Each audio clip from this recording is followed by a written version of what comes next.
നമ്മൾ വി എസിനെ കാണുമ്പോഴൊക്കെ ജനങ്ങളുടെ നടുവിലാണ് വി എസ് ഉണ്ടാവുക. കാരണം ഒരു മാന്ത്രികനോട് ജനങ്ങൾ ചേർന്ന് നിൽക്കുന്നത് പോലെയാണ് വി എസ് എത്തിയാൽ ആൾക്കൂട്ടം പൊതിയുന്നത്. അത്രമാത്രം ആ നീട്ടിയും കുറുക്കിയുമുള്ള വാക്കുകളിൽ ഇങ്ങനെ ചേർന്ന് നിൽക്കുന്നതാണ് കഴിഞ്ഞ ഒരു 8.5 പതിറ്റാണ്ട് കാലം മലയാളി കണ്ടത്. കണ്ണേ കരളേ വി എസ് എന്ന് വിളിച്ചുകൊണ്ട് ആർത്ത് വിളിക്കുന്ന മനുഷ്യരെ എത്രയോ ഇടങ്ങളിൽ നമ്മൾ കണ്ടിരിക്കുന്നു, എത്രയോ തവണകളിൽ നമ്മൾ കണ്ടിരിക്കുന്നു. സുജു പറഞ്ഞതുപോലെ ഓരോ തവണയും അതിന് ആവർത്തന വിരസതയല്ല, പകരം അതിനൊരു പുതുമയാണ്, അതിനൊരു ആവേശമാണ്. നമ്മുടെ ഒപ്പം വി എസ് ഉണ്ട് എന്ന ആത്മവിശ്വാസമാണ് ആ വിളികളിൽ നമുക്ക് കേൾക്കാൻ കഴിഞ്ഞത്. ഇന്നലെ ഒരിക്കൽ കൂടി ആ വിളികൾ നമ്മൾ കേട്ടു. പക്ഷേ ഇന്നലെ ആ വിളികൾ മുഴങ്ങുമ്പോൾ അതിൽ കണ്ണീർ നിറഞ്ഞിട്ടുണ്ടായിരുന്നു, അതിൽ കണ്ണീരിൻ്റെ ഉപ്പുണ്ടായിരുന്നു. ഇനി നമുക്കൊപ്പം വി എസ് ഇല്ലല്ലോ എന്ന വലിയൊരു ശൂന്യത ഇന്നലെ ആ വിളികളിൽ നിറഞ്ഞു നിൽക്കുന്നുണ്ടായിരുന്നു. സുജു, ഓരോ നിമിഷവും ജനങ്ങൾക്ക് വേണ്ടി ജീവിച്ച, തൻ്റെ ജീവിതം കേരളത്തിന് വേണ്ടി നൽകിയ ഏറ്റവും വലിയ നേതാവ് അങ്ങനെ സമര വഴികളിലൂടെ നമ്മളെ കടന്നു പോവുകയാണ്.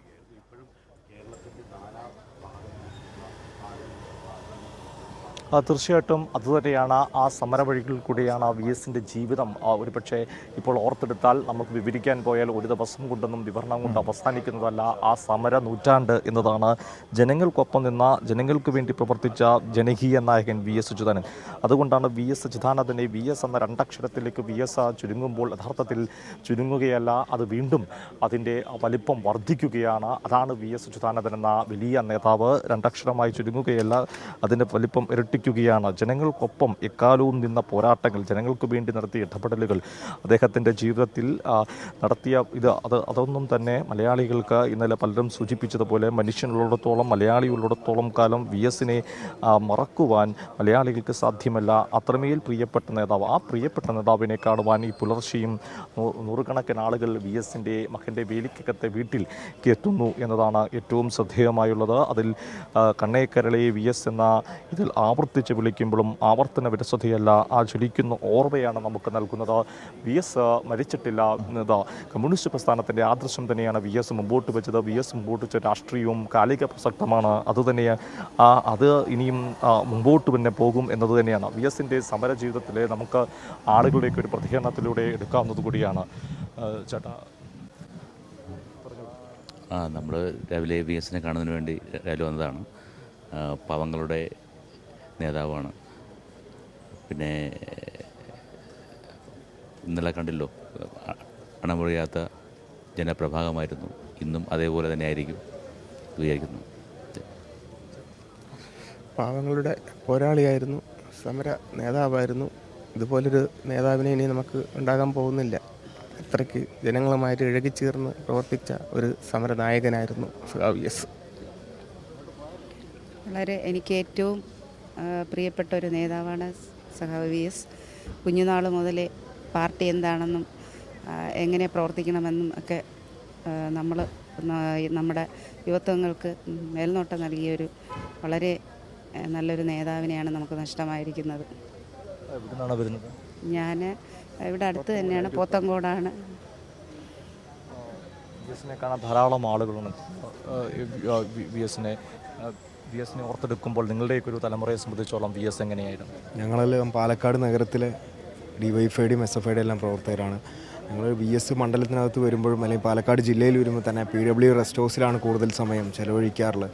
അപ്പോഴും ഞങ്ങൾ നേരിൽ കാണുകയും ഫോട്ടോ എടുക്കുകയും മറ്റുമൊക്കെ ചെയ്യാറുണ്ട്. അങ്ങനെ വി എസുമായിട്ടുള്ള അടുത്ത് കണ്ടിട്ടുള്ള നല്ലൊരു അനുഭവങ്ങളും സഖാവിൻ്റെ കാലത്തുള്ള ഞങ്ങളെ ഓർമ്മകളുണ്ട്. അതുകൊണ്ട് തന്നെ വി എസിൻ്റെ ഈ ഒരു വിടവാങ്ങൽ ഞങ്ങൾക്ക് വലിയ സങ്കടവും, അതുപോലെ തന്നെ ഇനിയൊരു വി എസിന് ഞങ്ങളാരും തന്നെ EMSനെ AKGയോ മറ്റൊന്നും കണ്ടിട്ടില്ല. ഞങ്ങൾ കണ്ട നേതാവ്, ഏറ്റവും വലിയ പാർട്ടിയുടെ നേതാവ് വി എസ് തന്നെയാണ്. അതുകൊണ്ട് തന്നെ വി എസ് എന്ന് പറയുമ്പോൾ അത്രമേൽ വൈകാരിക നിമിഷങ്ങളാണ് ഞങ്ങൾക്കുള്ളത്. പാലക്കാട് നിന്ന് വരികയാണോ? ഇന്നലെ തിരിച്ചു കാണും. ഇന്നലെ രാത്രി കയറി പാലക്കാട്. നിങ്ങളെയൊക്കെ സംബന്ധിച്ചോളം വി എസ് എന്ന് പറയുമ്പോൾ നിങ്ങൾ ഈ പുതിയ തലമുറയാണ്, പക്ഷെ നിങ്ങൾക്കും വലിയ ആവേശമാണ് വി എസ് എന്ന നേതാവില്ലേ? അതെ, എൻ്റെ ചെറുപ്പകാലത്ത് മലമ്പുഴ മണ്ഡലത്തിൽ നിന്ന് മത്സരിക്കുമ്പോൾ ഞാൻ മലമ്പുഴ മണ്ഡലത്തിലുള്ള ഒരു വ്യക്തിയാണ്. അപ്പോൾ അവിടെ നിന്നാണ് മത്സരിച്ചിട്ട് ആ കാലഘട്ടത്തിലെല്ലാം വി എസിനെ കാണാനും എൻ്റെ സ്കൂളിലേക്ക് വി എസ് കടന്നു വരുന്നതായിട്ടുള്ള ഓർമ്മകളാണ് എനിക്ക് ഇപ്പോൾ ഈ നിമിഷം ഓർത്തെടുക്കാൻ വേണ്ടി സാധിക്കുന്നത്. തീർച്ചയായിട്ടും പ്രായം തളർത്താത്ത പോരാളി തന്നെയാണ് വി എസ്. പറഞ്ഞതുപോലെ തന്നെ പാലക്കാട് നിന്നും കാണാൻ വേണ്ടിയിട്ട് രാവിലെ തന്നെ എത്തിയതാണ്. പാലക്കാട് ഒരുപാട് കാലം MLA ആയിട്ട് പ്രവർത്തിച്ചൊരു വ്യക്തി കൂടിയാണ് വി എസ്. അതുകൊണ്ട് തന്നെ ഒട്ടനവധി നമുക്ക് ഈ പറയുന്നത് പോലെ തന്നെ ഓർമ്മകൾ ഞങ്ങൾക്ക് സമ്മാനിക്കാനായിട്ട് സാധിച്ചിട്ടുണ്ട്. അതുപോലെ തന്നെ വി എസിൻ്റെ ഈ വേർപാട് പാർട്ടിക്കും അതുപോലെ തന്നെ കേരളത്തിന് ആകെ ഒട്ടാകെയുള്ളൊരു വേർപാട് തന്നെയാണ് അത്. അതാണ് മനു ഇപ്പോൾ ഈ സൂചിപ്പിച്ച ഈ യുവത്വം അവർ പാലക്കാട് നിന്ന് എത്തിയ സുജു, അതാണ് നമ്മൾ പറയുന്നത് തലമുറകളുടെ നായകനാണ് വി എസ്. സുജു, അതാണ് നമ്മൾ പറയുന്നത് തലമുറകളുടെ നായകനാണ് വി എസ്. കാരണം ഇപ്പോൾ നമ്മളോട് സംസാരിച്ച കുട്ടികളൊക്കെ ഏറ്റവും പുതിയ തലമുറയിൽപ്പെട്ട മനുഷ്യരാണ്. ഏറ്റവും വി എസിനെ പുതിയ തലമുറയിൽ കണ്ട ആൾക്കാരാണ്. അവർക്ക് പോലും വി എസ് ആവേശമാകുന്നു എന്ന് നമ്മൾ കാണുമ്പോൾ ആ മനുഷ്യൻ, ആ സഖാവ് ചെലുത്തിയ ഒരു സ്വാധീനം, ആ മനുഷ്യൻ കടന്നു വന്ന വഴികൾ, നമുക്ക് നൽകിയ ആ ഒരു വീറുണ്ടല്ലോ, അത് എത്രമാത്രമാണെന്ന് പുതിയ തലമുറയിലെ കുട്ടികൾ നമ്മളോട് പറഞ്ഞു വെക്കുകയാണ്.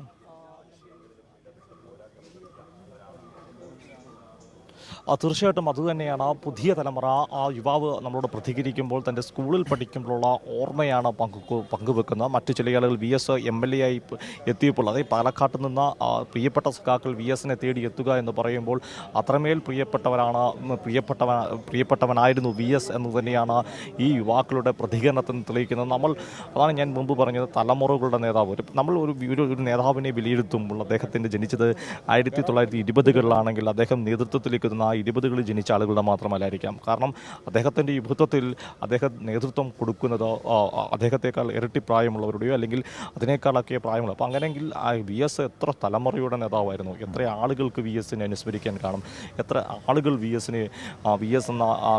വി എസിനൊപ്പോൾ നിന്ന ആളുകളുണ്ടാവും എന്നത് തന്നെയാണ് പ്രധാനപ്പെട്ട ഒരു കാര്യം. അങ്ങനെ ദൂരേന്ന് പോലും എത്തുന്ന ആളുകൾ വീണ്ടും ആ മുദ്രാവാക്യം അവിടെ മുഴങ്ങുന്നത് എനിക്ക് കേൾക്കാൻ കഴിയുന്നു സുജു. കണ്ണേ കരളെ വി എസ് എ, ഞങ്ങളുടെ നെഞ്ചിലെ റോസാപ്പൂവേ എന്ന് ഈ പുലർച്ചെയും മനുഷ്യർ ആർത്തു വിളിക്കുന്നത് എനിക്ക് ഇവിടെ കേൾക്കാൻ കഴിയുന്നുണ്ട്.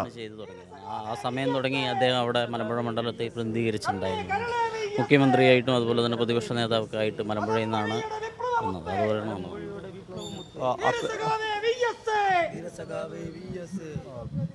ഓർത്തെടുക്കുമ്പോൾ അല്ലെങ്കിൽ മലമ്പുഴയിൽ നിന്ന് വന്ന അല്ലേ? അതെ, മലമ്പുഴയിൽ നിന്ന് വന്നാണ്. പറഞ്ഞോളൂ. വി എസ് എന്ന ആ ഒരു വിപ്ലവമുത്ത് മലമ്പുഴയിൽ 20 വർഷം MLA ആയും മുഖ്യമന്ത്രിയായും പ്രതിപക്ഷ നേതാവായും ഭരണപരിഷ്കാര കമ്മീഷൻ ചെയർമാനായും ഈ മനുഷ്യനും മണ്ണിനും വേണ്ടി പ്രതികരിക്കുന്ന, ഈങ്കിലാവ് വിളിക്കുന്ന, നിയമനിർമ്മാണം നടപ്പിലാക്കുന്ന ആ മഹാനായ വി എസ് ആണ് പൊതുസമൂഹത്തിനും പൊതുജനങ്ങൾക്കും ഏറ്റവും കൂടുതൽ നിയമനിർമ്മാണത്തിനും സംരക്ഷണം നൽകുന്നത്. ആ വി എസിൻ്റെ വിടവാങ്ങൽ പൊതുസമൂഹത്തിന് തന്നെ തീരാ നഷ്ടമാണ്. അത് വലിയ പറഞ്ഞാൽ തീരാത്ത നഷ്ടമാണ്. ആയതുകൊണ്ട് വി എസ് എന്നും ജനമനസ്സുകളിൽ തന്നെ ഉണ്ടാവും. ഒരിക്കലും വി എസ് മറയുന്നില്ല, മായുന്നില്ല. വി എസിന് വിടയില്ല. വിളിച്ച മുദ്രാവാക്യം ഒരുപക്ഷെ 1000 തവണയേക്കാൾ കൂടുതൽ വിളിച്ചതായിരിക്കാം. പക്ഷേ ഇപ്പോഴും നമുക്ക് ആവേശമാണ് കണ്ണേ കരളെ വി എസ് അല്ലേ? അതെ അതെ അതെ, ആ വാക്ക് വളരെ ആവേശം തന്നെ. കണ്ണേ കരളെ വി എസ് എ, ഞങ്ങളുടെ നെഞ്ചിലെ റോസാപ്പൂവേ, നിങ്ങൾ ഉയർത്തിയ മുദ്രാവാക്യം ഞങ്ങൾ ഈ മണ്ണിൽ ഉയർത്തിക്കെട്ടും. ഇൻകുലാബ് സിന്ദാബാ, സഖാവ് വി എസ് സിന്ദാബാ.